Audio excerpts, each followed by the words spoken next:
बात उस चमक की करेंगे जिसने आम आदमी की जेब पर बड़ा असर डाल दिया है। भारत में सोना अब सिर्फ शौक नहीं रहा है बल्कि चिंता का विषय बनता जा रहा है। जी हाँ, क्योंकि जिस तरीके से दामों में बढ़ोतरी देखने को मिल रही है, देश में सोने की कीमतें इतिहास के सबसे ऊंचे स्तर पर पहुंच चुकी हैं। 24 कैरेट सोना करीब 1,54,000 रुपए प्रति 10 ग्राम के रिकॉर्ड स्तर को छू चुका है और इसकी सबसे बड़ी वजह बनी है सरकार का बड़ा फैसला। सोने और चांदी पर इंपोर्ट ड्यूटी को 6% से बढ़ाकर सीधे 15% कर दिया गया। तो आखिर क्यों इतना महंगा हुआ है सोना? क्या आम आदमी अब गोल्ड खरीद पाएगा? शादी ब्याह के सीजन पर क्या असर पड़ेगा? प्रधानमंत्री नरेंद्र मोदी की वो अपील कि 1 साल तक सोना ना खरीदें। अब अगले 5 मिनट में हम आपको इस पूरे मामले के बारे में विस्तार से बताएंगे और जानकारी देंगे कितनी बढ़ोतरी हुई है। भारत में सोना हमेशा से सिर्फ एक धातु नहीं रहा है, ये भावनाओं, परंपराओं और निवेश का सबसे बड़ा माध्यम माना जाता है। लेकिन अब यही सोना आम लोगों की पहुंच से काफी दूर जाता हुआ नजर आ रहा है। सरकार ने हाल ही में बड़ा फैसला लेते हुए सोने और चांदी पर लगने वाली आयात शुल्क यानी कि इंपोर्ट ड्यूटी को बढ़ा दिया है।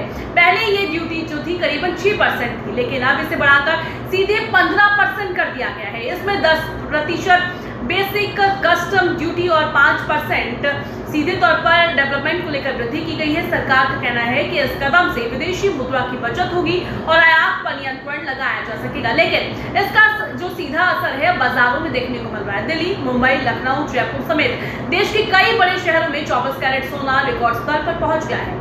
12 मई यानी कि कल तक 24 कैरेट सोना लगभग 1,53,980 रुपए प्रति 10 ग्राम तक पहुंच गया था।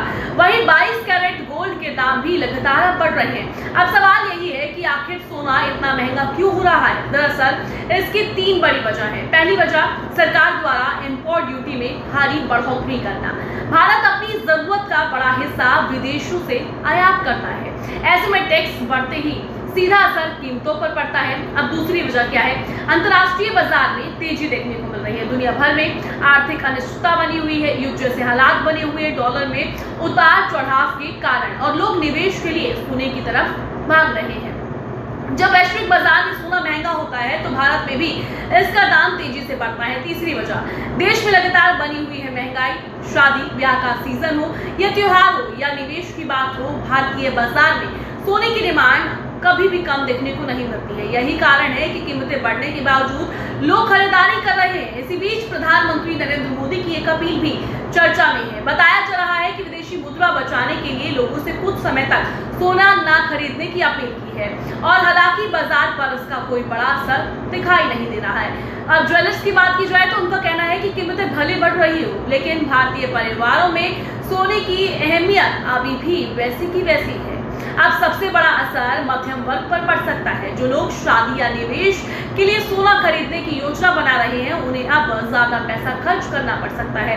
विशेषज्ञों की मानी जाए तो आने वाले दिनों में अगर अंतर्राष्ट्रीय बाजार में तेजी बनी रही तो सोना और भी महंगा हो सकता है और सीधे तौर पर ये बढ़ोतरी लगातार देखी जा रही है। दाम कम होने का नाम नहीं ले रहे, ये चमक और भी ज्यादा तेज हो रही है। सारे रिकॉर्ड टूटते हुए नजर आ रहे हैं। अगर मैं भारतीय लोगों की बात करूं तो हमारे यहाँ जो सोना है सीधे तौर पर कहा जाता है लोग उसमें इन्वेस्ट करते हैं, शादी है, ब्याह है, उसमें गिफ्ट दिए जाते हैं। और अब खुद प्रधानमंत्री नरेंद्र मोदी ने कहा है कि जिस तरीके से हालात बने हुए हैं, कोशिश कीजिए कि आप साल भर तक सोना चांदी ना खरीदें। क्योंकि अंतर्राष्ट्रीय बाजारों की बात की जाए या मैं मिडल ईस्ट की बात करूं, आपको पता है हालात क्या बने हुए हैं।